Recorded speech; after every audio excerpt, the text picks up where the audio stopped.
Welcome everyone to an introduction to Nāda, Nakșatra, Upāsana. I would like to do the teacher-student chant. I know there's a group that we met previously, but I just want to do it again for this group since we're introducing some new people in here, and then we'll get going with the information. If you know it, please chant it with me, and if you don't, you can just close your eyes and listen.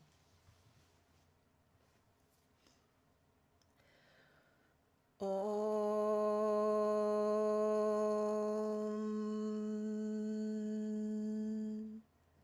Sahana Bhavatu Sahanao Bhunaktu Sahaviryam Karavavahai Tejasvinavadhitamastu ma vidvishavahai.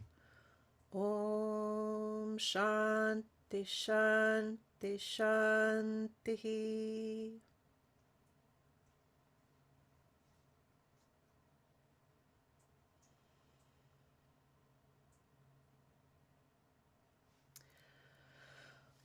Om Shri Gurubhyo Namaha. Hari Om and welcome. So to begin, let's just define the name of this practice. Nāda means sound, divine sound. There's a whole branch of Nāda yoga, the yoga of vibration, the yoga of sound. Nakșatra. A nakșatra is a micro constellation. So we know the main constellations that are in Vedic astrology and are also in Western astrology, like Aries and Cancer and Pisces and Aquarius and Sagittarius and these constellations. In Vedic astrology, we use a smaller portion of the sky. That we use the main constellations, but we use these micro constellations as well, and so they have more specificity to them. So Nāda is sound, Nakșatra means star. Upāsana means practice. So it's a beautiful, magical, wondrous practice of the intersection of Vedic astrology and Nāda yoga, classical Indian music. It's a practice that comes from the temples of South India and was gifted to me by my music guru, K. Sridhar, who descends from 14 generations of temple musicians and 20 generations of Jyotishis. So he has a unique access to this intersection of Vedic astrology and Indian music. Let's just talk a little bit about the components of it.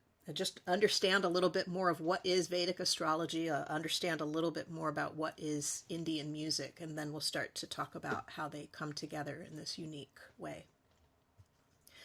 So Jyotisha is the Sanskrit name for Vedic astrology, and Jyotisha is a Vedanga. It's a anga, a limb of the Veda, of knowledge, of wisdom.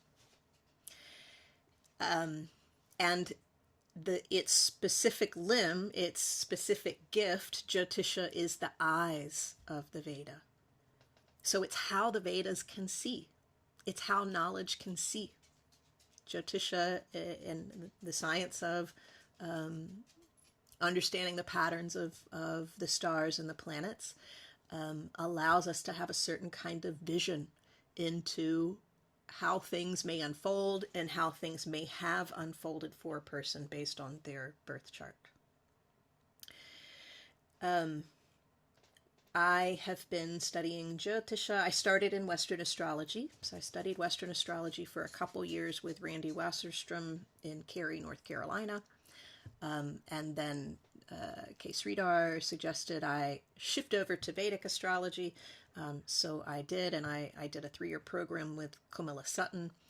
And then I did Stephen Heiberger's 3-year program. And then I became Stephen Heiberger's assistant for 3 years, and am still in classes now. I'll be assisting one of his classes this upcoming semester. And I've also been taking a class with Claudia Infuso, who is, she's with Penny Farrow, and also a wonderful teacher. So constantly in class and constantly working with the information. Sridhar hasn't been a Jyotish teacher for me per se, but he was the introduction. He is the one who told me that there was such a thing as Jyotish, told me what it was, and has been the sole touchstone for this particular practice. So it's all coming from him. And then I have continued my studies to sort of fill out the understanding of this practice. The nakshatras are, each nakshatra has a certain kind of poetry to it, a certain sort of energy to it. And when each of you were born, all of the planets were in different nakshatras.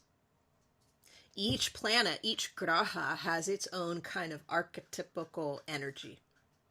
In this practice, we focus on the moon. So, there's much that could be said, but I'm not going to talk about all the grahas. I just want to focus in on the moon, since that's what we're focused on. The practice focuses in on the moon and the nakshatra that the moon was in when you were born. That's sort of the starting point. The moon is representative of your inner desires, your inner world, how you feel about what's going on, how you want to work with your reality, how you want to change things. The moon is also aligned with the mother, and just that archetype of Ma is the moon. The moon is also aligned with, if you're familiar with the antakarana, the instruments of the mind. So antakarana is a term we use to kind of tease apart these aspects of mind. That there's a decision-making part of the mind, there's a feeling part of the mind. That there are these different aspects of mind. So this practice is specifically a manasic practice. It works with the manas part of the mind. And the manas is the part of the mind that feels, senses, intuits. It's changeful. It's the part of the mind that notices things and pulls things in. So it's sort of relative to our desire, our desirous mind. And I mean, most blanketly, we can say it's the emotional mind. It's the manas is the stuff of emotions. And so when you were born, the moon was somewhere. The moon was full. The moon was dark. The moon was growing. The moon was waning. Whatever. Right? It has a certain amount of light to it when you were born. And the moon was in a certain nakshatra. And so in understanding that nakshatra of your manas, it can give you a lot of a lot of understanding about your own self. And so that's the Jyotish part, briefly, very briefly, of what this practice is about the moon specific, where it was when you were born, and what nakshatra it was in when you were born. Now, this magical piece that Sridhar has gifted me is that of these 27 nakshatras, these 27 different stars, micro constellation, each of these star positions in the temples in South India, they are carved into the pillars, different ragas, different songs, different encoded melodies that are associated with each of these 27 stars.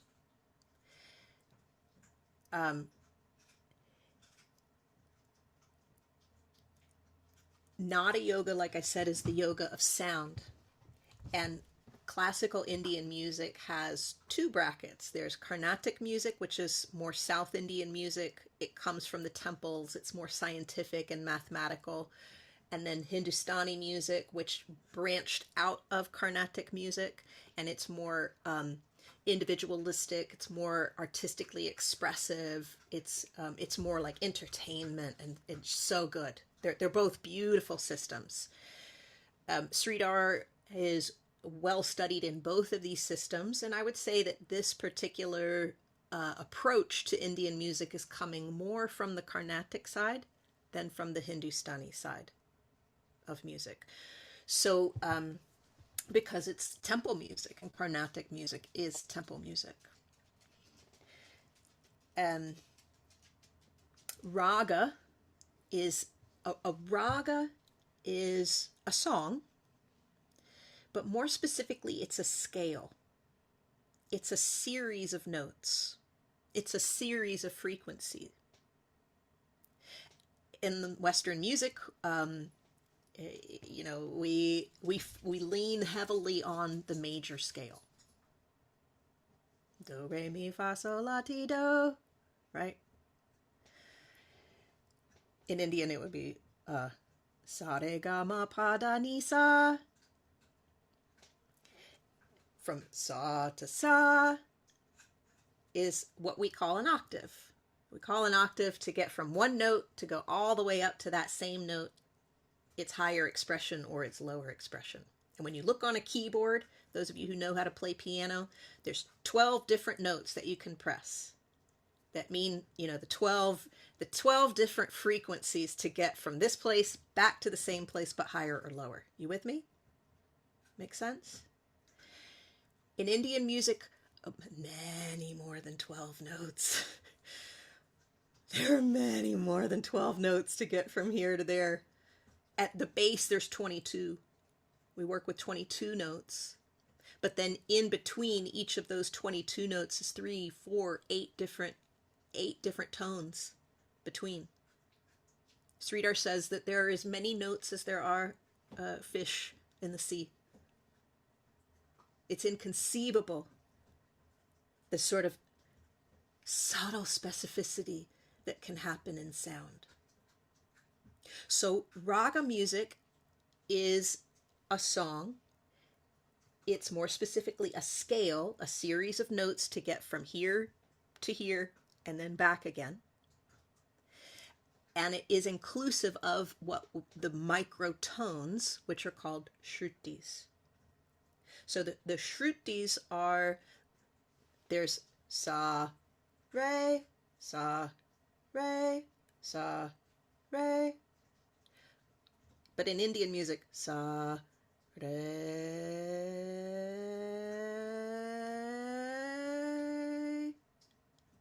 There are all these cascading places in between. The medicine of Nāda Nakșatra Upāsana is ultimately these shrutis. And by the end of the program, you will understand a lot more. You will have embodied what it is that I'm talking about right now. There are practices for grokking this, for understanding this. And the shrutis, these microtones, are deities. It's deified sound. So based on the position of the moon when you were born, and that nakshatra, and the raga that is associated with that nakshatra, we work specifically with that particular raga, with that particular scale for you, if you do the whole program. So there, you could sign up for part 1 of the program only and just come to the classes, and we'll explore the raga of each day, where the moon is that day. That's what we're going to do in the first part of class. Part 2 of the program is the private sessions, where we'll work one-on-one and you'll memorize your scale. And in part 2, you'll have access to me in WhatsApp. You'll have, depending on your interest and how much time you can put into it, you'll have weekly homework. But mostly it'll be about memorizing that scale and getting it so that in part 3, we can start to work with aligning that scale with your subtle body and doing pranayama sound practices between chakras based on you and your body, and where there maybe is some stuck feeling, or where there may be some subtle desire that you want to work with, right? Usually we work from heart to throat to unblock whatever is stuck here so that we can communicate easily from the heart. So that's sort of the starting place, but some people find that they need to work from first and second chakras first. So that's part 3 of the program. The practice, the initial entryway into the practice is what we'll do in a moment here, which is a listening practice. We'll listen to a raga. We'll resonate with that raga, and we'll allow ourselves to feel whatever it is that we're feeling by listening to that raga. And then we'll take a little time to, if you feel like it, to communicate about what feeling arose in you by way of listening. So the first step of the practice is listening, and for some people, that's all they need to do is just listen. And then it becomes a listening practice. You listen to the raga every day. Now, the tricky piece is, since we do lean heavily on Carnatic music and on Shrutis, and not all Indian musicians have access to Shrutis and Carnatic music. Some people are just doing the raga without inclusion of the Shrutis. So it's important to listen to artists who are Carnatic musicians, artists who know the Shrutis, and I'll always be sending you that kind of music to listen to.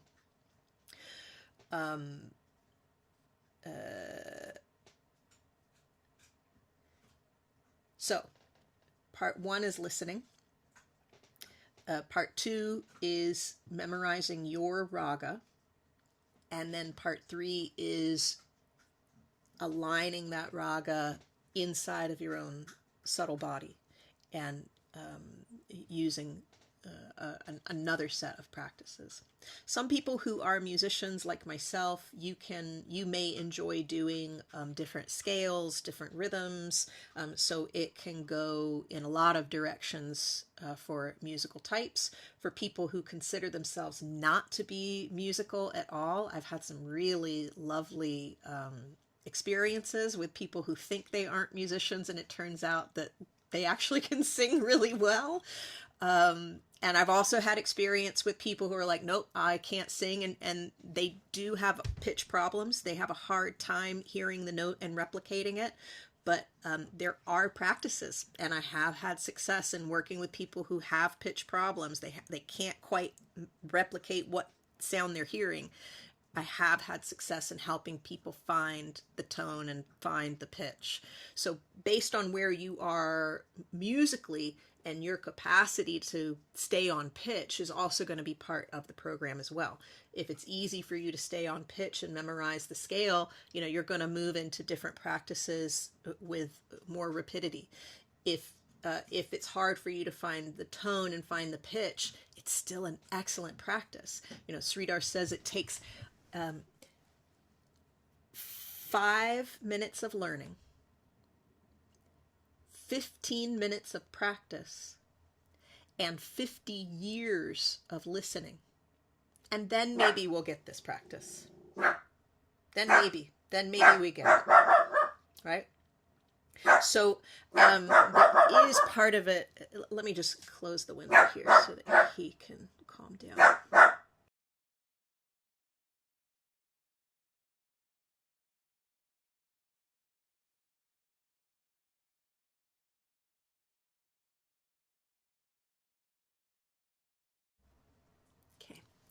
tell that cat to get out of our yard.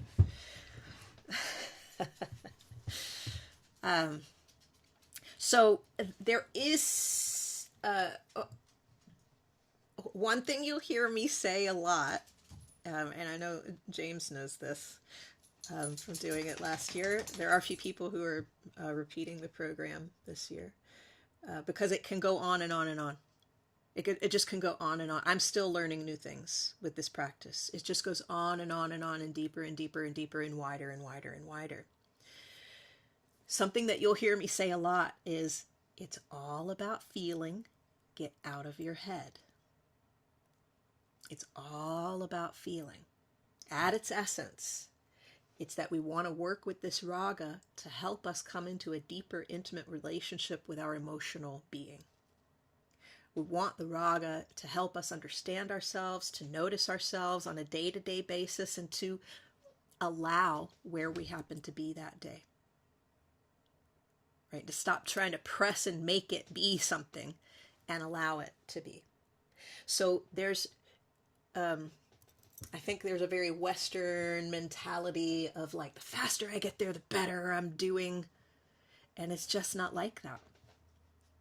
If you are coming into it and you do have pitch problems and you're working on the sort of fine tuning of your listening, and you did that for 2 years, it took you 2 years to memorize your scale. Beautiful, gorgeous, beautiful.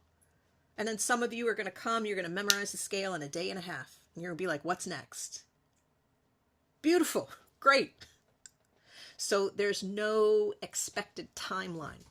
I'll be working with you. If you've signed up for the whole program, I'll be working with you on an individual basis based on where you're at and how I can help you best move forward.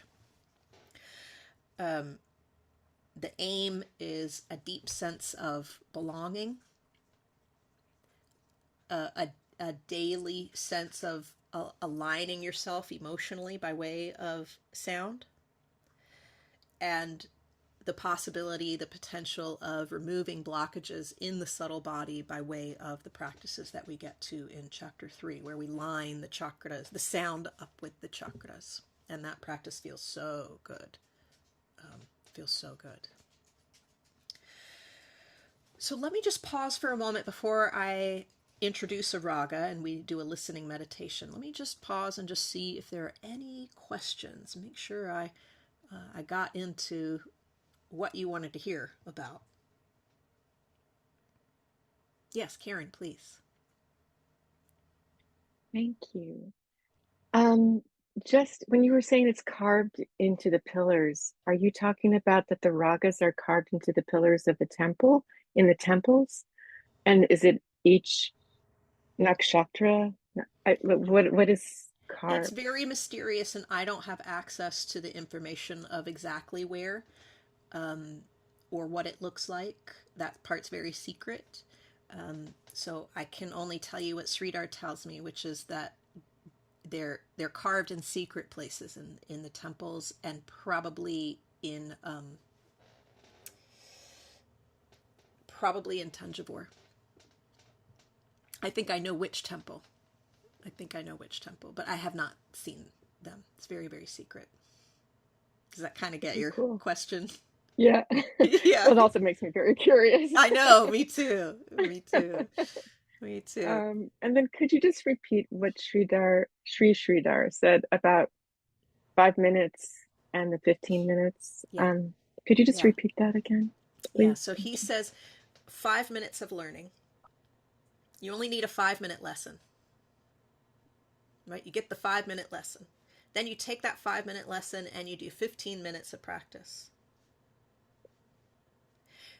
And then you need 50 years of listening. Okay. The whole practice is a listening practice. Mm-hmm. Right? Because first we're listening to the song, right? And we're digesting the song as we're listening to it by way of resonating with the song. And then if we start singing the song, we're still listening for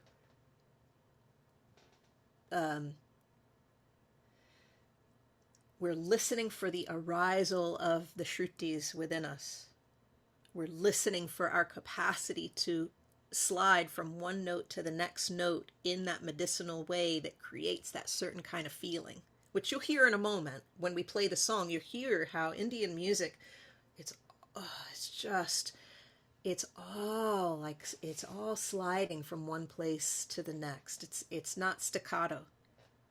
And it's in those slides that it pulls an emotion out of us. It elicits something. So the shrutis are intended. The shrutis have names. These microtones have names, deified names that are relative to the emotion that they pull out of them when we hear them. And some shrutis are in multiple ragas. And some shrutis are unique to just one raga. Does that get it? A little bit? Yeah. Yes, thank you so much. Yeah. Yeah, of course. Jennifer, please. Hi, Allison. Hi. I'm wondering, I know you've already said, but are we listening to the ragas that you send us daily, or just our own when our nakshatra comes round? Yeah. Say that Great one. Are question. we just listening to that one, or are we listening to them on a daily basis? Yeah, great question. So, some of you, those of you who are in Follow the Moon, when you're in Follow the Moon, you get a daily text message about where the moon is that day, and you get a daily raga that's associated with that moon's position. I think your first year in Follow the Moon, it's best to listen to your own raga. That's just my opinion.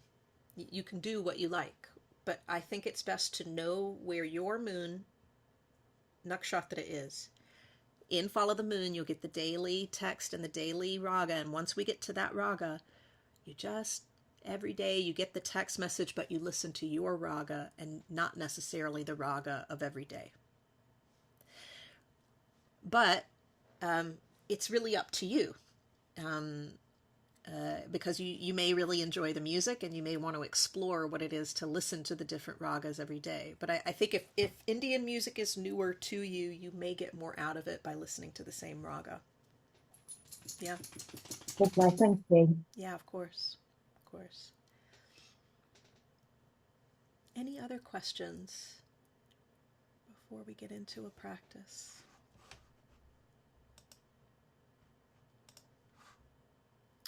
Okay. Let me get this set up then. And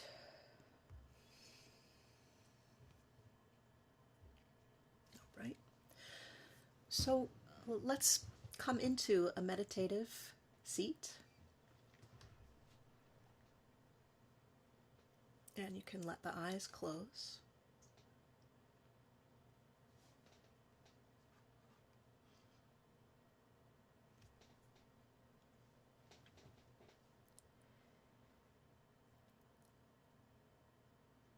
And just check in with the body.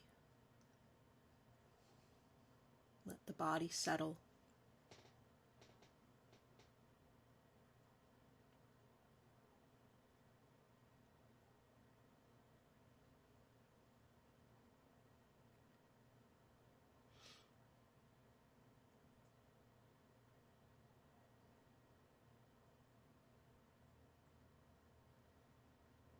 And begin to focus on the breath, deepening the breath and slowing it down.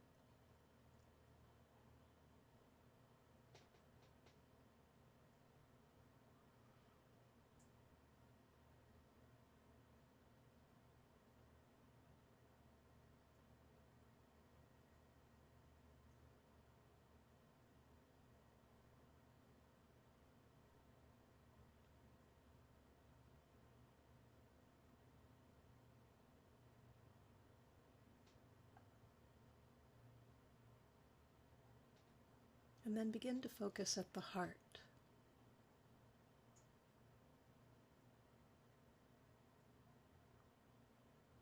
And it's like a gathering motion. Just keep pulling your attention and your awareness inward, gently, sweetly to the heart center. And this will be the coming back home place through the practice.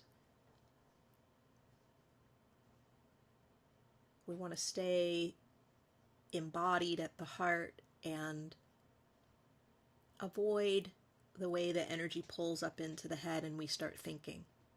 So as soon as the mind starts to think, just pull the energy back into the heart and back into resonance and feeling.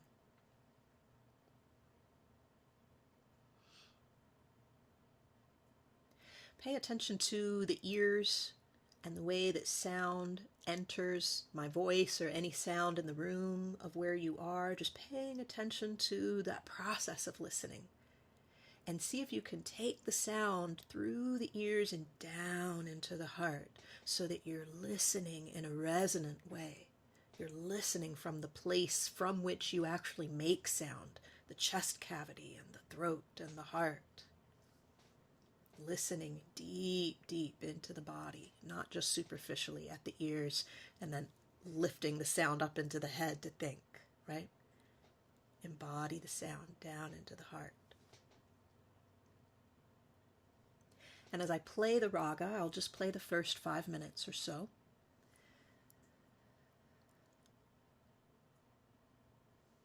Listen from the heart.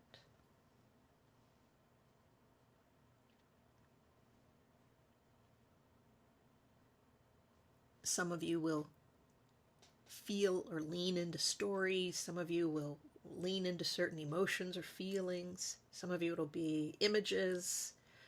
Some of you will be pulled and your energy gets pulled into certain parts of the body. So whatever it is that's happening, that's fine. Allow for all of it. Just try to avoid that coming up into the head and analyzing it. And instead embodying the sound and feeling it.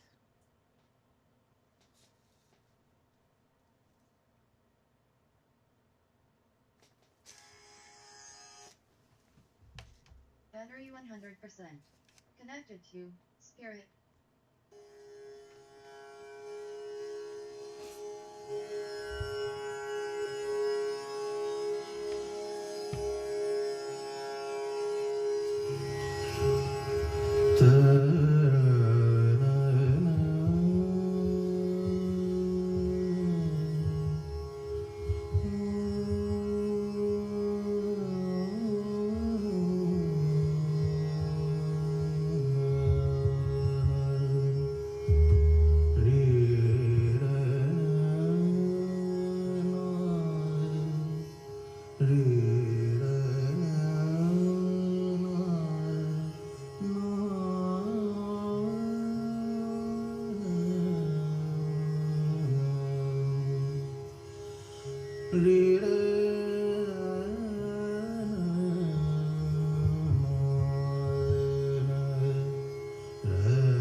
When you're ready, coming back into the room.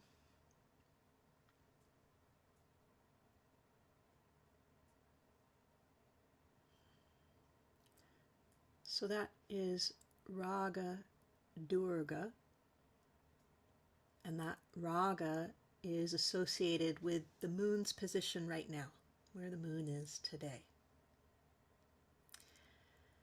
And would just love to hear from any of you if you have any reflections or just anything to share about that listening.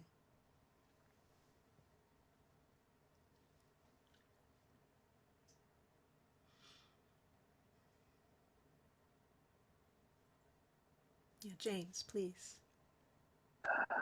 Always the first to chime in. Thank you for that. It was so wonderful.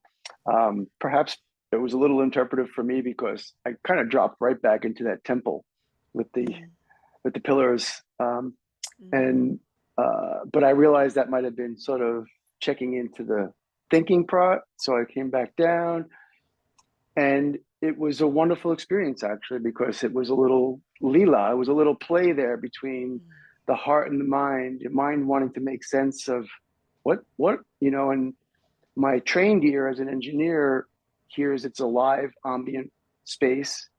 So that kind of made me feel a little bit more like I'm in the temple with them playing. So it was wonderful. And every time I checked in, I came back to the heart and I settled and I got heavier in my seat. So it was really a wonderful little spa. Thank you. Lovely, lovely. Thank you, James.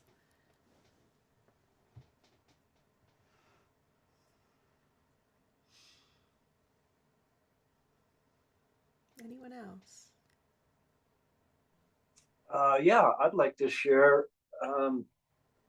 what you were saying about listening with the heart resonated with me deeply, because I think I've always tended to listen to that quality of a person, how they are speaking, not necessarily the words. So that just resonated. And then when he started the music, it's just boom, came into this beautiful state of gratitude. And just kind of thought about that. Oh my God, this is exactly what I need. And then back into that gratitude. So thank you for that. Yeah, That's lovely. beautiful. Lovely. Yeah, thank you, Bill. I mean, it hit me in a quick way today too. I went straight to full body chills, like first note. And then that full body chill happened several times today. Just certain shrutis, it was powerful. Yeah, thank you, Bill. So can you speak just a minute about the full body chill? You know, Yeah, who knows, right? It's that it says in Hatha Yoga Pradipika also, this is, Nāda yoga is relative. There's a whole chapter on Nāda yoga in Hatha Yoga Pradipika. So sound, and it says in Hatha Yoga Pradipika that as we do different practices, whether they're pranayama or nada listening, that it will elicit certain body responses, certain cleansing bodily responses. And so I think about it like that it's hit a nerve, right? Or it's pierced some blockage, and I don't need to get heady about it. That's the piece with this practice that's so important, is that it's a mystery. Like, wow, body chill, let it go.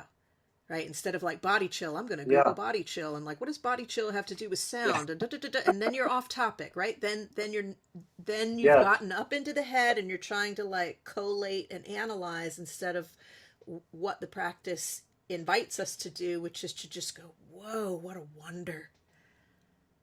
Yeah. Wonder.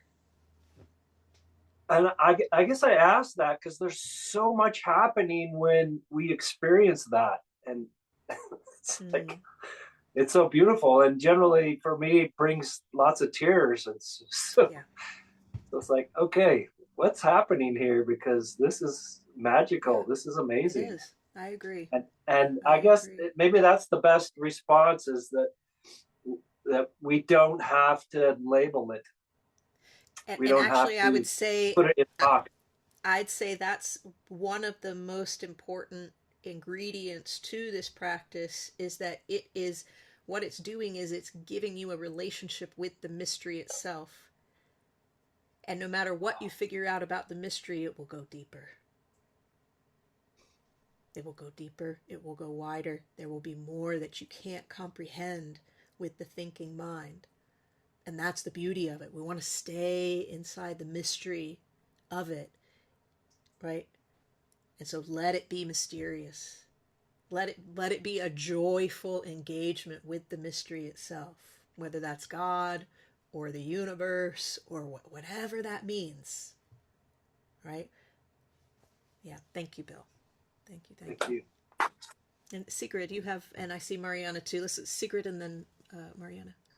Yeah, hello, Allison. Hello, everybody. I really enjoyed and was really touched by the voice that I thought to be very soft and at the same time very potent and powerful. And I felt as if bedded into a protective and loving cave by the music, and at the same time a little bit playful.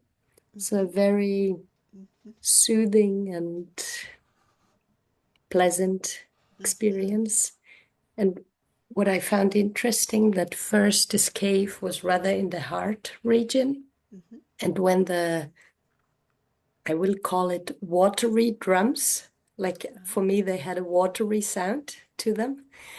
When they came in, this cave increased down to the pelvic region too. So it was a very rich experience. And I thank you for sharing. Beautiful, beautiful. Thank you for sharing that. It's quite a. I was talking recently with a somatic therapist, and we were talking about how somatic a practice listening really is. And I think your experience exemplifies that. You felt the sound was felt in the body in certain areas. Yeah, beautiful. Thank you, Sigrid. And Mariana, I see Dinesh. Mariana, you had something. Yes, I'm glad you said the part about having the chills, because I got the chills also, tingling. And then the emotion, I got very choked up with the tears. And I was transported back, and I almost could feel or smell the oil lamps. And when you mentioned about the mystery of for me, getting the lotus flower, my palm on my birthday still gives me the chills. But I don't try to figure it out, because the beauty is in the mystery of how that all happened. And this music took me back and brought me to the present also. So it was kind of, so I'm still tingling. So thank you for playing that. Wonderful. Yeah. Yeah. Oh, thank you, Mariana. Yeah. I loved that. You just said it took me back and then also brought me to the present. And I think that's something quite beautiful about Indian wisdom. It's all here right now. That back there and that what's coming. It's all, time is not seen as this linear, right? Like what happened is back here and where I'm going is forward and I'm right here in the middle. It's not that. It's not that. So that's just a beautiful statement. Thank you, Mariana. And Dinesh, please. Good morning. Namaste, everybody. And nice to meet you all. So thank you, first of all, Allison. I think I can say that the magic of this course has already started for me. When you started playing the rag, I recognized it right away. I have some background in Indian music, so I said, I wonder if that's Durga. I think I might have actually heard that particular recording. It sounds very familiar. But then what became even more magical was that I've always been a fan of Rag Durga. And I believe today the moon is in Purva Bhadrapada. And that's it's just switched into Uttara. It's just switched into Uttara, yeah. And so it is the raga for Uttara. Okay. So do we normally use the Nakșatra at sunrise for these? I'm sure you'll get into that, but well, when I do the daily, so in Follow the Moon is one of my cohorts, and in Follow the Moon we focus on the Nakșatra change. So it's not it's not specified to sunrise. It's when the Nakșatra changes. Okay. So that Nakșatra, so it can change midday. So you can have one raga in the morning and another raga in the evening. Okay. So let's just say that Uttara Bhadrapada is a very important Nakșatra for me. So there's a reason that I've always been a fan of Rag Durga. So thank you. That's so beautiful. It was wonderful. I'm looking forward to learning a lot more. Oh, well, I'm excited to have you join the program. And Rag Durga is one of my favorites, and one of the first ones that Sridhar taught me. This was one of the very first ones that it took years. He gave me different ragas. It must have been a 4 or 5 year process where the first raga, he gave me one raga and that was it for a year. And then the second one came, and then, second and third, I think, came together. And then it was just very slow. And then it was just there was one day, maybe 4 years into it, where they all came at once. It was just a flood. And, traditional Indian teaching. Yes. Yeah. Yes. Very, very. Well, good to meet you. And I'm glad you're here. Excited to work with you. Karen, please. First of all, thank you so much. This is a really beautiful experience. Oh, I didn't good. expect it. Good. I think it was similar. There was that dance between, in the head and then bringing it back down. But I've started feeling like I had this sense right when it started that I was in Humpy. Mm. I just felt like I'm there, and there was something between the notes that you were talking about between the notes, but it wasn't anything intellectual. It just felt like when the notes were changing or just in that in between, that's when my heart started opening. Yeah. And then at the very end, when we just stopped, it just all just like into the silence. It was just really beautiful. So thank you so much. Beautiful. Oh, I'm so happy to hear that. It is a practice that can have immediate benefit, while simultaneously being a practice that is slow and like that you can stick with it for the long haul and never get bored. Because there are always new ways to interact as a listener of sound, just through different prompts. Listening from different places is sometimes a thing that we'll do. And then, different ways to interact with making sound. And, sometimes when we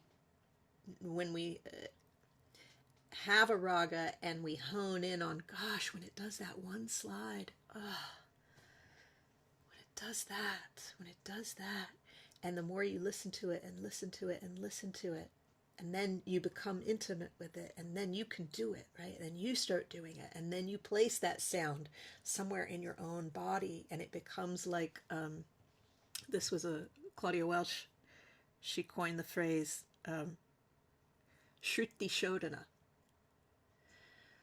Like Nadi Shodhana, where we cleanse the nadis, right? We cleanse Nāda, Nadi, we cleanse the pathways in the body through breath.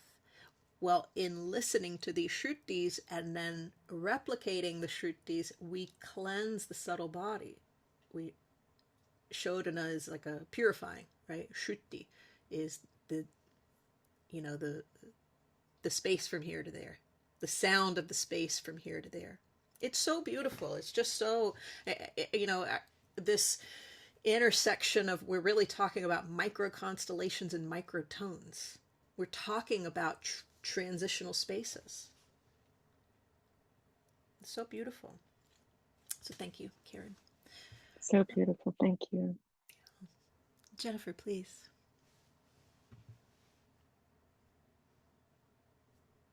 Yeah, so I was quite interested in the drums actually, because I was listening to, I'm not very familiar at all with ragas or listening to this sort of music. And I was just like remaining open and enjoying the sounds. But then the drums kicked in quite suddenly, if I remember rightly. It completely changed, it completely shifted everything. And I felt really different, a lot more sort of playful, and like I wanted to move. And I didn't want to sit still and just listen anymore. I really felt like that sort of, I want to start swaying and moving. So it's just really interesting. And that happened. I don't know if the drums did kick in quite quickly or suddenly, but that's how it felt to me. And yeah, it just really changed. It just shifted my energy. And yeah, I just thought that was really interesting. And I don't know what part the drums play, if they're part of the shruti, because I know it's more rhythm than actual, sort of like a note or something like that, or part of a note. So yeah, I was just sort of interested why that might be. Yeah, no, it's beautiful. I mean, Sridhar says well, actually, this is a text. There's a text that says that a song a song without rhythm is like a face without a nose. And Sridhar says that a song, Ganesh is the song. And the mother and the father of Ganesh is Shakti, Devi. The Ma is the melody. And Shiva, with his damaru, right? He's the drum, he's the rhythm. And so all music needs that combination of the melody and the rhythm in order to create the baby, the song. Both are integral. You know, Indian rhythm is I love it. So I do work quite a bit with rhythm, with Sridhar, inside of the context of this practice, because for a person like me who is musical, I do have a degree in music. I've been doing music my whole life.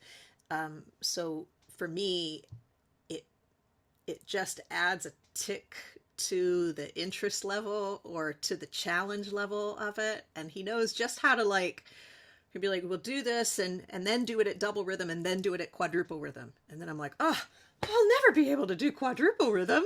And then, you know, I work on it for 2 months, 3 months, 4 months, 5 months, and just, that's it. Just trying to do the a shruti, right? Do certain sounds, but do it inside of rhythm is definitely part of, so they're integral to one another.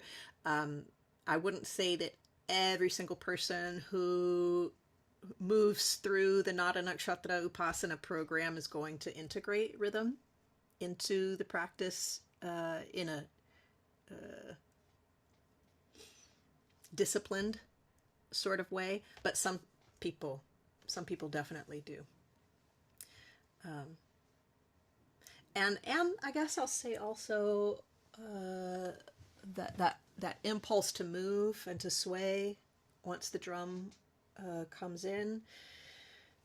You know, the initial practice is a meditation practice, but it's, you can listen to the songs in any capacity, right? So you could certainly introduce the music into a free-form movement practice or into your yoga practice, or you could certainly move to the ragas, and it's not that it's totally allowable. There's nothing wrong with that. It's just not the sort of the typical regimen of what Sridhar gave me, is you really focus in on listening and meditating and staying still first, and then the other practices start to come. But yeah, if you enjoy it, move with it, just as a separate practice. Yeah. Great, thank you. Yeah, you're welcome. You're welcome. Any other questions? Anything else to share into the room? Well, I will just, before closing, let me, I'm just going to share my screen so that those of you who are thinking about joining and you just want to know where to go.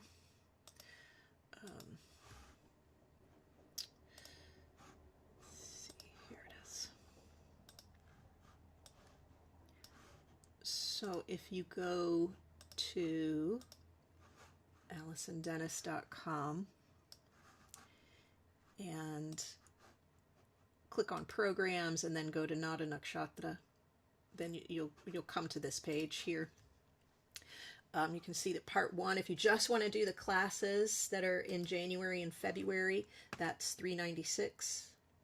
If you want to do parts 1 through 3, which includes all the private sessions and then the practices in March where we combine the sound with the subtle body practices, that's $1188. And you just click right here up at the top and that'll take you to the checkout page so that you can sign up. The first class is next Sunday, the 12th, and the program runs through March 30th. Live classes are on Sundays, and they are recorded. So if you can't make it, it's fine. I try to put the recording up within 24 hours. Let's see here. We talked about a lot of this, but this has just more information if you want to read, and we're going to get into all of this in the first class. This talks a bit about, just how good it is to sing. And winter is a perfect time to get your voice open and out, because it just helps with increased focus and intention. It helps mood regulation. It helps decrease anxiety and depression. So many benefits to just singing and using your voice. Down here goes into a bit more specificity about part 1, part 2, and then part 3, but I think we talked about it.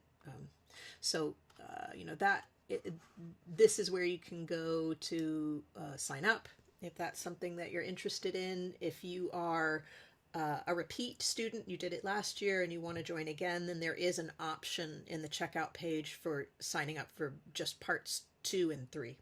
And you're still invited, come for part 1, but it's just a bit of a discount since you've already done the program once before.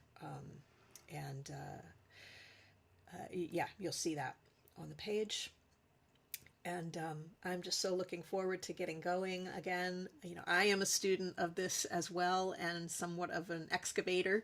I only know of one other person who does this practice. Is somebody I heard about who's in Kerala in India, who is working with ragas and nakshatras. And so I'm hopeful that the next time I go to India, I might be able to meet him. I hear his English is maybe not great, but bring a translator and try to have a connection with him would be lovely.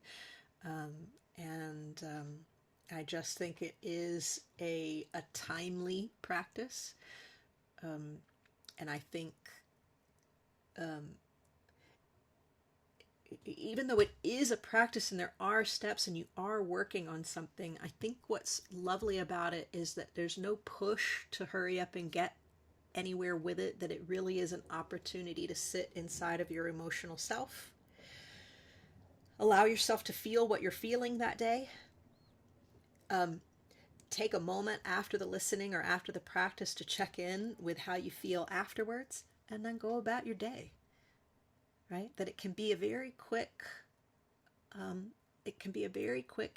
emotional home base, an emotional aligner for you. Okay, well, if there aren't any other questions, then feel free to reach out if questions show up between now and Sunday. And those of you who have already signed up, I will see you on Sunday. And many, many blessings. Let's close with Purnamada.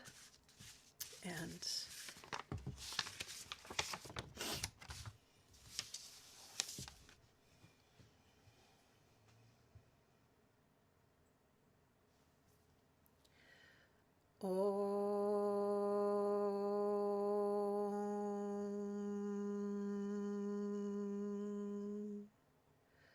Purnamadaః Purnamidam Purnat Purnamudachyate Purnasya Purnamadaya Purnamevavashishyate. Om Shanti Shanti Shanti.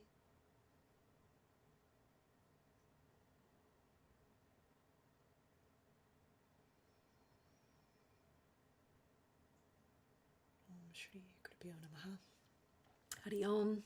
Many blessings, and see you soon.